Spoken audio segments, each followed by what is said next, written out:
What is going on, guys and gals? It is your boy J Love coming back at you with another video from the car. Peep the new t-shirt, guys. Just got these bad boys in there. Super dope. But in this video, guys, like the title says, we are going to be talking about what I believe to be the best hotshot setup to buy.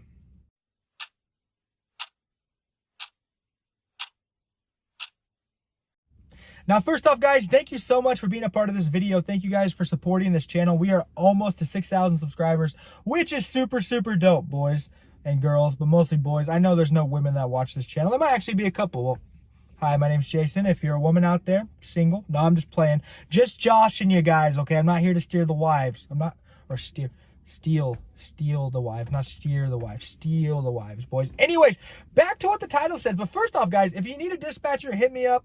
We have spots open for a dispatching company. I'm trying to keep my head in the light here because the sun is setting over there. Look at that. That's a good angle. Anyways, we have spots open for dispatching, guys. So email me at jason@flashdispatch.com. We can get you hooked up and get you making that good money, okay?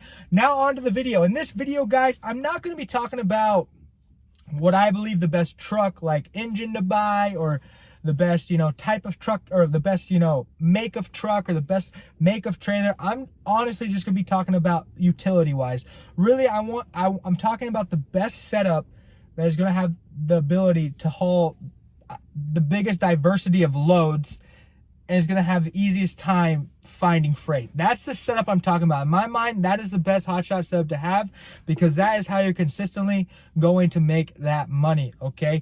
The word hotshot, in my opinion, just covers way too much. People talk about box truck, they talk about bumper pull setups, they talk about small gooseneck setups, large gooseneck setups. Like, everything, the hotshot bubble is just like covers so much. So really what I'm talking about right now is a diesel dually pickup pulling a gooseneck trailer. That's what we're considering hotshot at this moment, guys. I know some guys, we can even get bigger than what I'm going to talk about today, and we get into like a single axle medium duty like International M2.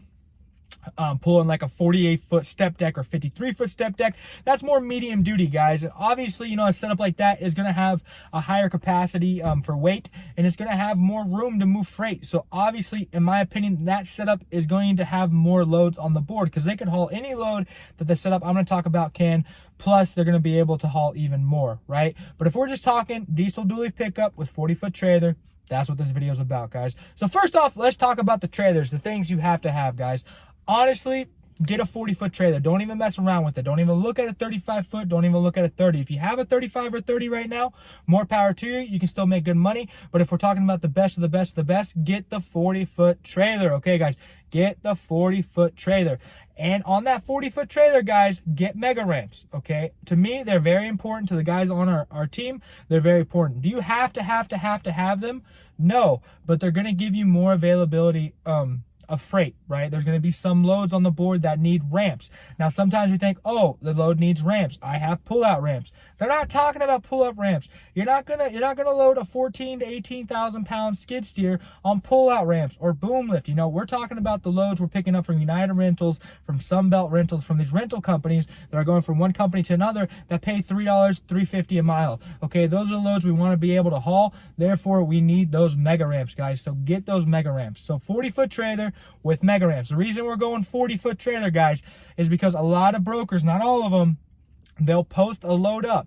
They'll post a load on the load board for a hotshot, and they'll just say it's 40 feet long. Okay, you might get there. We've gotten there plenty of times, 30 feet, 25 feet, 20 feet, heck, even 10 feet. But the broker posted 40 feet because they want to know they have a dedicated truck that they know for sure has a trailer long enough to be able to load the freight and haul the freight, guys. So get that 40-foot trailer so you never run into that problem. You never just, have see these loads on the load board and you're kind of guessing if you can take them or not, and you're calling the broker and the broker's like, no, we're not going to load you because you don't have a 40-footer, and then somebody else gets there and it's 20 feet long. We don't want that to happen, okay? So get the 40-foot trailer, get the mega ramps, guys, okay? Another thing that's very, very important, and this is more of an accessory, have tarps, guys. Too many times I see people not having tarps. Get 8-foot drop.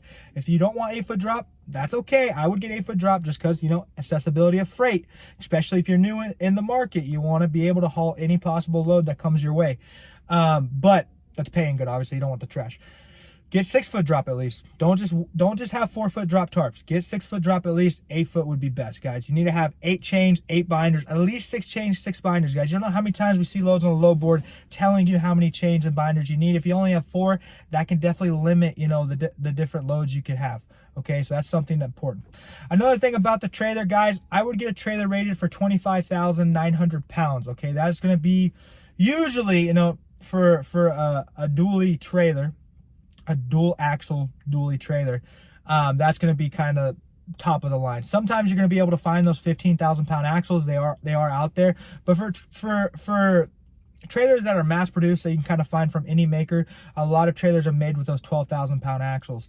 Now this is going to help out in a couple different areas. It's going to help you with loading weight, okay, because you have 12,000 pound axles now.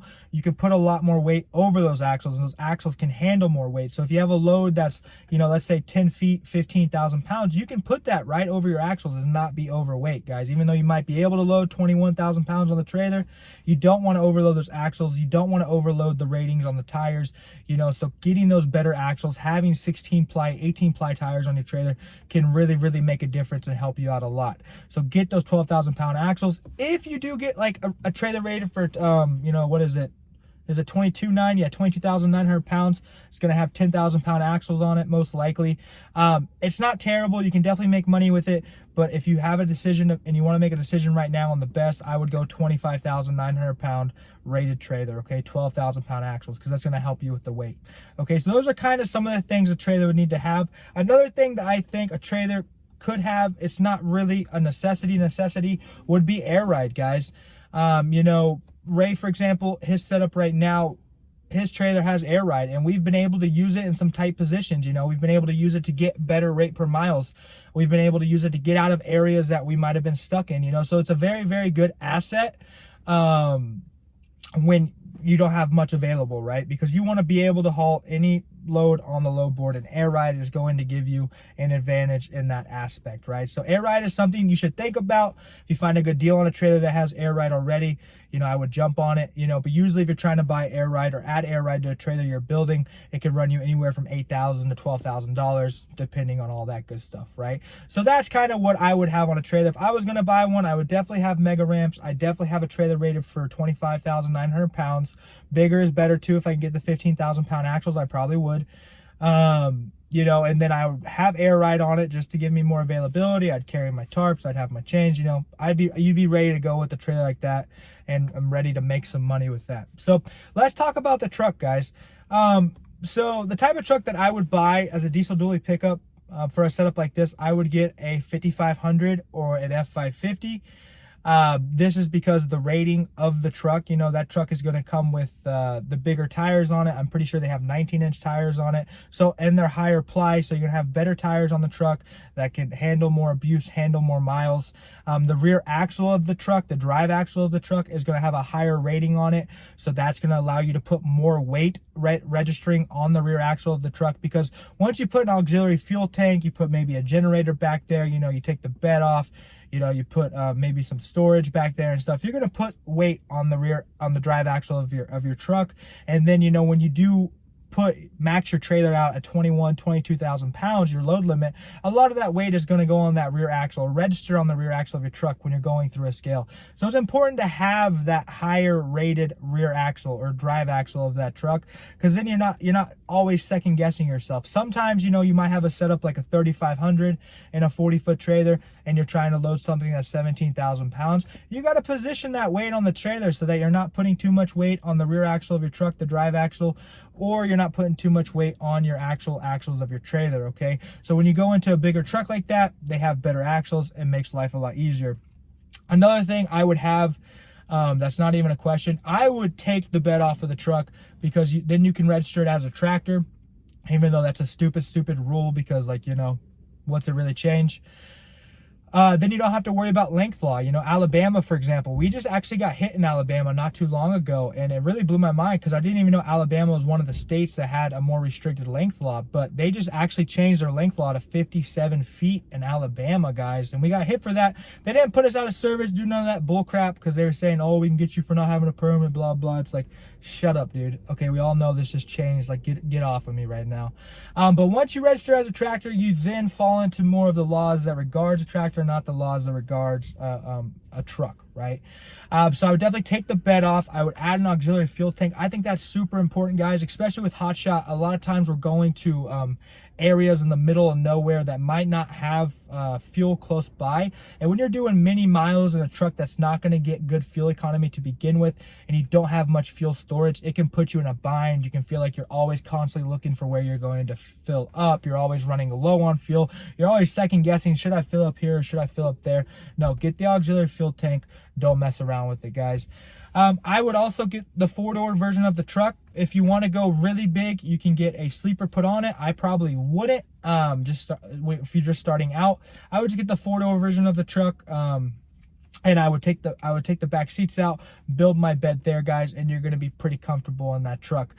So that's kind of the truck I would get, guys. You know, thinking about it now, you can really get any trim level of the truck you want. You can get an XL and really make it work. You can get an XLT. I mean, obviously those are the Ford levels, right? And you go into Ram, it's like Bighorn, you know, Laramie, all that stuff. But I don't really think you need many options in that truck. You don't need to get a Laramie. You don't need to get a Lariat or whatever those trim levels are. You need basic bare bones that's going to make that money. A lot of what we're talking about is going to be we're there to make the money with it. That's what I'm trying to say, right? You don't need all these accessories and all this really cool stuff unless you want it. Go right ahead. You know, make sure you have the wheelbase you need for what you're trying to do, right? You know, if you get a lot of people are looking. They send me links to trucks that are single cab trucks with really small wheelbase, and it's like, well, where are you going to sleep, or where are you going to put the sleeper? Like, you have no room. So make sure you get the appropriate wheelbase that works for you. You know, I don't actually know the wheelbases off of my head, but with a setup like that, guys, you're going to be pretty much covered to haul a lot of different loads, guys. You're going to be pretty much covered to be able to call on any load that says Hotshot on the board. And it's a blessing having that type of setup, guys. And I can tell you there is a difference between having that type of setup and having like a 3500 when it comes to total grosses, right? Sometimes a smaller setup will beat a setup like that a month, but I mean, we're looking at consistency, right? We want to see who's going to make the most money over a long period of time, right? And that's why you're going to want to get a setup that's going to be the biggest on the road, right? And like I talked before, guys, you can go into getting an F650 or a 6500, but if I'm going to go that big, guys, I'd probably look just towards a single axle medium duty truck, you know. And if you're going to look into a single axle medium duty truck, you're really going to buy the motor, right? So figure out what motor you want that truck to have, and find the manufacturer that puts those motors into those trucks, right? And then you'll know which one to buy, right? But for Hotshot, like we're talking about, diesel dually, you know, pick up, pull on a 40-foot trailer, that is a setup I would get, guys. And with that setup, you should be able to haul almost any load on a load board. But thank you guys so much for being part of this video, and I hope you all have a great day.